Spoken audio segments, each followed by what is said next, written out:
Hey, welcome to another Loop Station tutorial.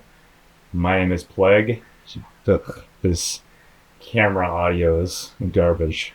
Don't worry, we'll fix it in a moment. This tutorial is about how to use this device right here. I have a ton of tutorials that cover the basics on how to use this one and the MK1. And in a lot of those videos, I'm using an MK1 to describe a lot of the menu items, the different holes and the buttons that the device uses. But I wanted to make a MK2 exclusive to really highlight some of the specific nuances with how to operate the MK2. It's going to teach you exactly what every button does, all the menu items, and how to use the effects, all of that. As I mentioned before, I do already have tutorials on a lot of the menu items and buttons and controls, so you can check out any of those. So with all that said, let's learn how to operate the MK2. Before we get plugged in, I want to talk about plugs on this, because if you notice on the back of the MK2, there's double the holes and plugs that are on this device than there is on the MK1. A lot of this stuff is going to be pretty much the same as the MK1. If you've seen that tutorial already, we just got double the amount of every port. So double the microphone, double the instruments, all this. The only one that's kind of unique to this device here is we have two subwoofer ports. The power button does operate a little bit differently. It actually pops out and pops in versus just being a button.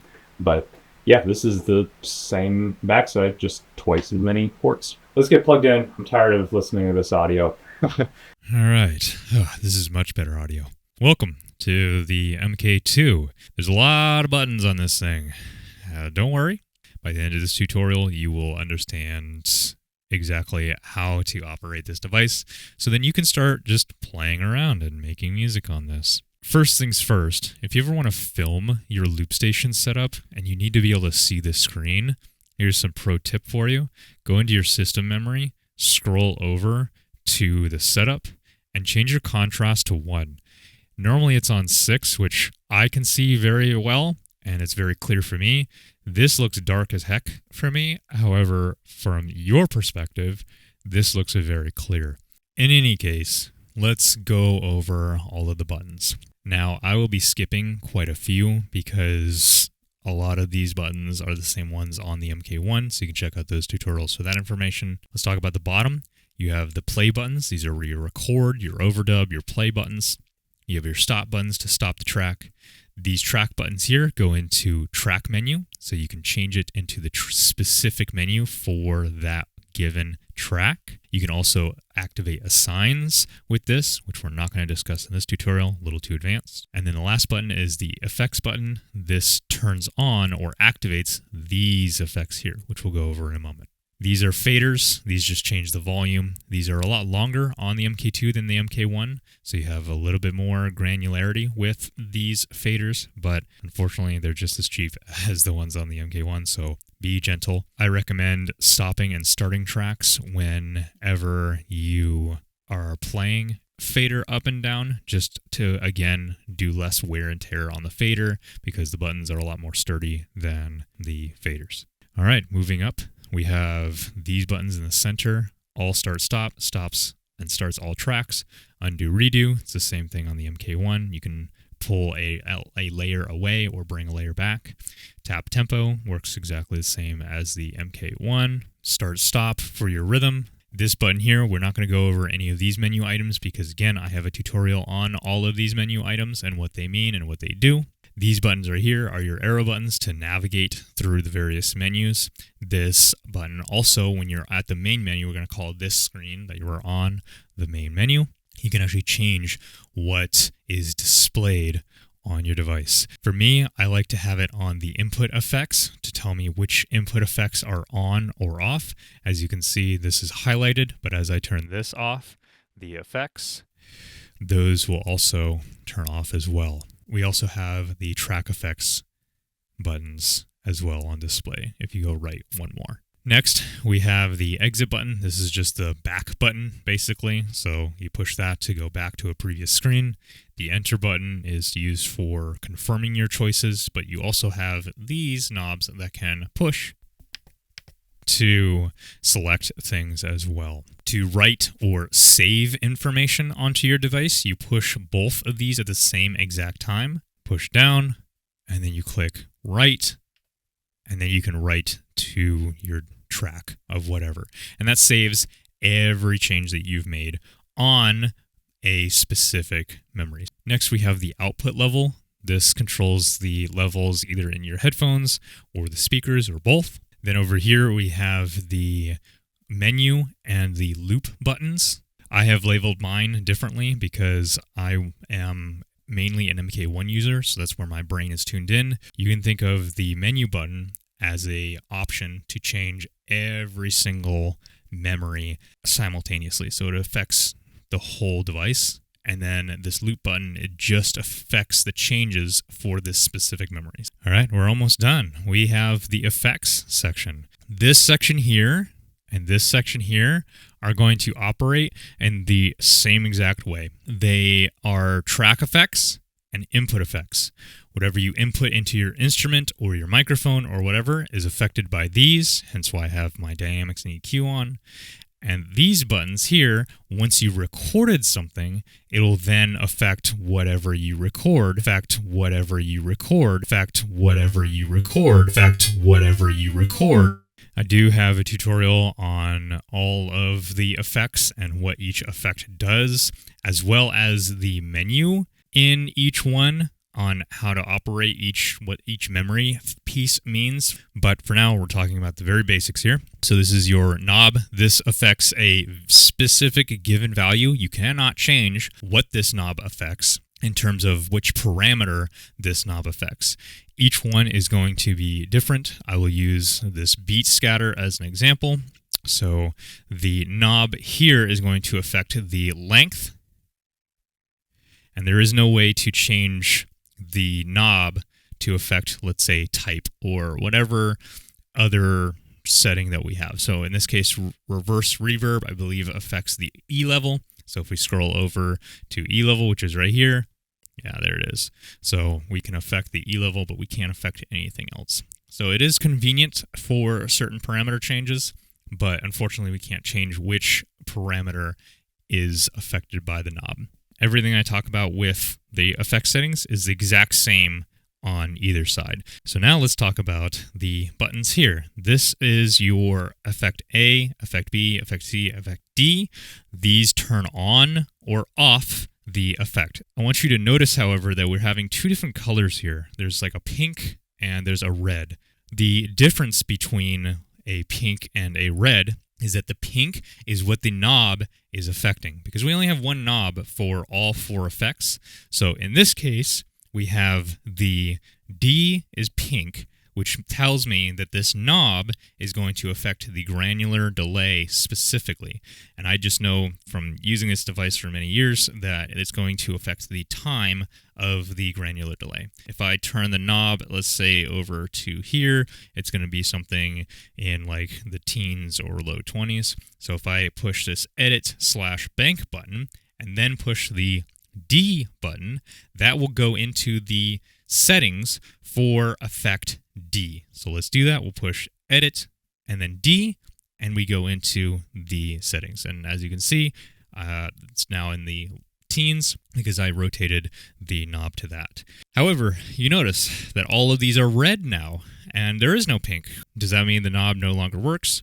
No, it just means that the knob is affecting an effect that is currently off or not activated. So I can demonstrate that. D is off, but we know it's still pink because it's the last thing that I pushed, so it still affects the time. Now, what do I mean when I say it's the last thing I pushed? What if I want to change what this knob affects? So let's say I have everything on, and I want to change my transpose to be a different value. What do? Well, very easy. All I have to do is, again, it's the last effect that you touched. So if I just touch that button, it is now being affected by the knob. It is off right now, so but you can imagine that this would be pink if it was on. Speaking of edit bank button, let's talk about this button that I keep pushing here. This button does two things for us. One is it goes into the menu for each one of the effects. Each effect has its own menu. So if we push the edit button and then the button that we want to affect, we can do that by pushing here. Now we're in the A on the top here. So right now I'm in the A. If I push edit B, now we're in the B. That first letter is our bank. The second letter is the specific effect that we're on. With the edit function, that is just one way to get into the menu. We can also, which is what I actually prefer, is to hold down the edit button and then quickly push, almost like a roll, like a da-da, rather than a da-da, because of just timing-wise and doing so much so fast. This tends to get more consistent results. So for example, if I want to go into C, I'll push and just for a moment, push down while holding and then push C and let go after I've pushed both. So like this. And we have gone into the C menu. So now let's talk about banks. You have 4 effects that are active. You have 4 banks of effects that you can have saved. What is a bank? A bank is a bank of effects or 4 effects that you can have saved and parameters changed and ready to go for when you are ready to activate something. I'll show you a practical example. We are in bank A. If I double tap this button, there's going to be a light change here. That blue tells me which bank is active. Let's say I want to go to bank B. You'll notice that the reverse reverb over there gets changed to a beat scatter probably, and all the other effects turn off. So let's have D and C on, and then we'll go to C. We should have all those off there. So, but if we double tap, go to B, C and D should be on. Just like that. And if we go over to A, we have those on as well. So it's a way to rapidly change 4 effects simultaneously. You can technically have more banks using what are called assigns, but again, this is a beginner's tutorial, so we're not going to discuss that here. If you do want to learn more about assigns and how to have extra banks, you can learn about that in the assigns tutorial, as well as the how to make MK2 tracks on the MK1. What's really cool though is that even if you don't have an effect on, it'll still save those parameters. For example, I have this roll here. If I change the feedback to, let's say, 0, and I then change the effect, and I even save it, and then I go to a different menu or a different memory, if I come back to that roll, if I scroll over to roll, look at that. We have our feedback at 0 still. It'll save any parameter changes that you make on any effect that you have. Hopefully this gives you a better understanding on how the effects works, what the lights mean, how to change to different banks, so that now I can move on to these 4 things right here. These are called value knobs. What these do is they change the values of whatever you're doing. They also help you scroll through menus. I want you to notice that they are buttons, as I clicked on them earlier. And what's really cool is, let's say we're going into the EQ menu. All right, so we're in the EQ menu now. Now we go over to this knob is going to control this part of the screen. As you can see, like this here, this here, this here. But something I want to show you specifically is, again, this is a button. So you can push the button down to select certain things. Another thing you can do is, as you can see, you can scroll one number at a time to go through all of the options. But if you push and hold the button down, you can skip by tens. And that is for anything. So that includes the effects. The effects are always the same spot, so you can be one over and it's going to go back to sustainer no matter where you are. All right, so that is every single button on this device, how the effects works. Let's go into some of these menus and talk about what some of the stuff does. All right, so let's talk about track settings. So once again, this is just for this track here. I can go into this one. You can see up here that changes, and so that'll tell you which a track we're affecting. If I change a setting here, it will not affect any of the other tracks. Really, the only things that I haven't covered before is this bounce setting, as well as some of the tempo stuff. You can double the speed of the track. You can also affect whether it just changes the speed or if it changes the pitch as well. Your bounce function, this is for when you want to bounce specific tracks. Bouncing is a little bit more advanced than I'm going to cover in this beginner's tutorial. Basically, the bounce feature allows you to record different things. Let's say you record kicks here, hi-hats here, snares here, and then you want to bounce all that to track 5. You would turn that on, as well as another setting somewhere else, which we'll go over. And then you play all 3 of these, and it'll record these 3 tracks onto track 5. And then you have all 3 of these on just one track. You can then delete these, and now you have 3 tracks that are freed up. Everything's on track 5. Then you have these options here. This just allows what can be recorded. So for example, if you want only track 1 and 2, and 3 and 4 to be recorded in MK2, you would just go over to the different settings and you would turn those off. All right, and that's pretty much it for the track settings. Let's go into loop settings now. We'll click the memory button on my device, but it'll be loop for your device. We have several different options here for the specific memory that we're working with. This menu here is our tracks. It's literally the same thing as pushing that button, but there's just another way to get to it. Recording affects how we record stuff. So talking about quantizing and our record action, all of these are again in every menu item tutorial. So I'm not going to go over any of these. Here's that extra bounce menu that you need to do for bouncing different tracks. So now let's say I want to go back to the previous screen. I'll just push the exit button and boom, we're back to the previous screen. We have play here. This is when a track is playing. What are the settings for that? All of these are covered in the aforementioned tutorial. I'm going to be referring to that a lot.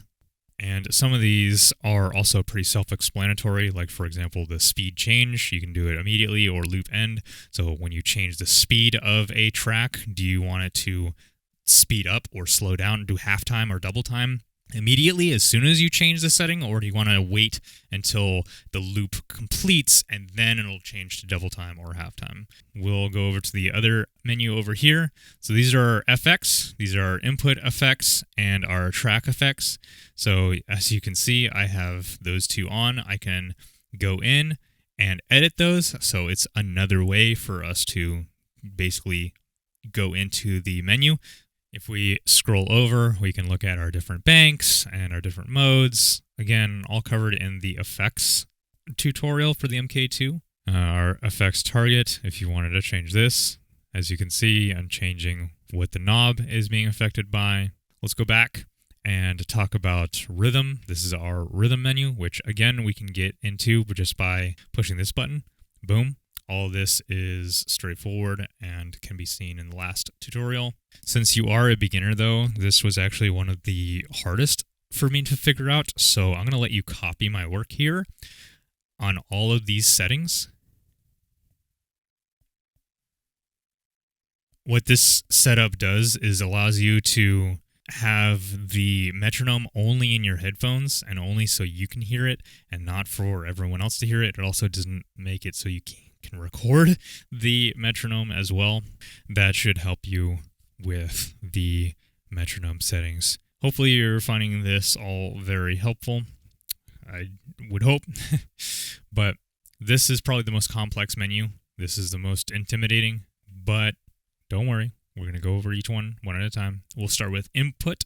This has its own menu as well. So you have your EQ and dynamics, which is the 2 effects that I have on right now. But you can basically EQ and affect the dynamics of your input device itself. So for example, if I didn't want to have these on all the time, or I want to free up a couple of like tracks or effects, I can just go in here and adjust the EQ settings of the microphone that I'm using, go into and adjust the microphone compression and stuff like that, which is really, really cool.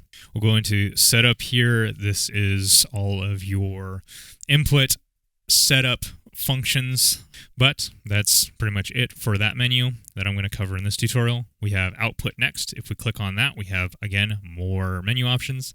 We have master effects. So once again, we have reverb, compression. This is the same exact menu on the MK1, just in its own little section here. EQing, same thing. Routing can be tricky. We're not going to go into routing. This is like switchboard shit that is way beyond the scope of this video. Going back, we'll go to setup. These are output settings, what you're essentially able to hear, and all of those. Here's more of those system versus memory specific settings. Mixer, it's our mixer for our device. Right now I have just a microphone plugged in so you can hear and see that that's what's being affected, but I can turn up the input volume. So now I'm getting much louder. And going over, we have control function. This is our assign menu and what the different buttons do. Beyond the scope of this video, don't worry about this for now, but this is our assigns. There are a couple of assign tutorials out there. This is how you like change the colors of your lights and all of that kind of crazy stuff in terms of like the buttons and what they do. And you can change what the track button does when you push it. It can change an effect. It can play 20 tracks, whatever you assign. That's what this whole section is about. Next, we have the assigns. It has its own section. If you want to learn how to use assigns, you can check out my assign tutorial. Next, you have USB. These are all your USB settings. You are hearing me because I have a USB plugged in into my DAW. These are the settings for that control. Going back, MIDI. Those are those weird ports that are right here on the back of your device and how to control each one of those. Last page, we'll go over here, and we have our factory reset that brings it back to its default factory reset settings. Make sure you save all of your work on your computer. And then finally, we have our regular setup. This is our system settings right here. We have the contrast, as I showed you before. Oh my God, that's so bright for you. All of these are covered. This menu option here, which is, if you just scroll over enough, these are our knob functions. So if you look at my main menu here, if I go all the way back, these are our quick settings. So when we're at the main menu, each one of these knobs can do certain things for us. So for example, I have set as my default changing the rhythm volume. So I can change the rhythm volume for myself.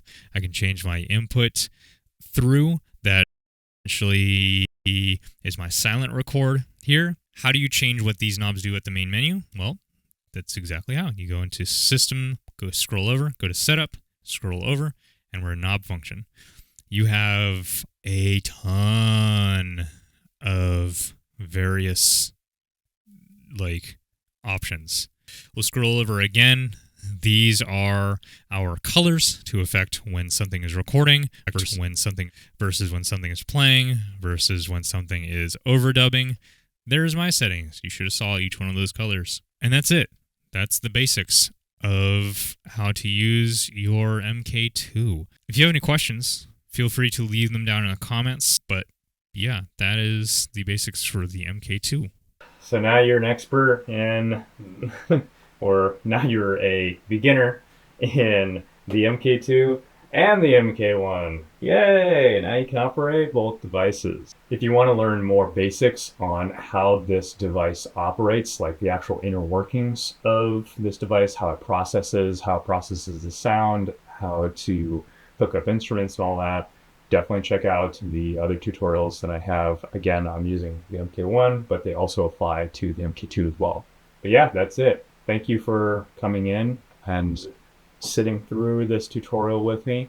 It's kind of a longer one, but I wanted to kind of put all of those loop station RC-505 basics into one video just for the MK2, so that way you can have some more supplemental information on how to operate this device. Again, thank you for coming along. I'll see you in the next tutorial. I just realized that if I wink with this side, you can't see that, so it just looks like I'm twitching. All right, that'll be the outro.